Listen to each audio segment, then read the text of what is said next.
Isinagawa ng lokal na pamahalaan ng Sultan Kudarat, Maguindanao del Norte ang isang benchmarking activity sa munisipyo ng Midsayap bilang paghahanda sa pagpapatupad ng cultural mapping sa kanilang bayan.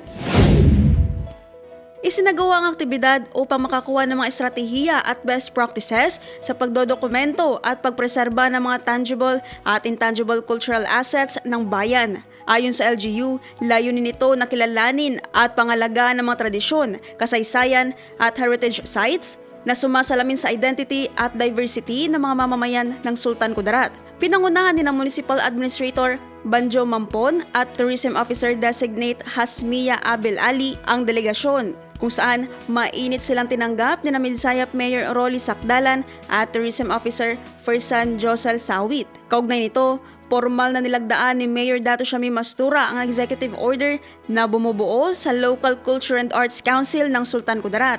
Ang nasabing konseho ang magsisilbing mekanismo sa pagpapatakbo ng mga programa sa sining at kultura, partikular na ang pagsasagawa ng cultural mapping sa munisipyo. Ayon sa pamahalaan, ang inisyatibong ito ay mahalagang hakbang para sa heritage-based development at pagpapalakas ng sustainable tourism sa rehiyon.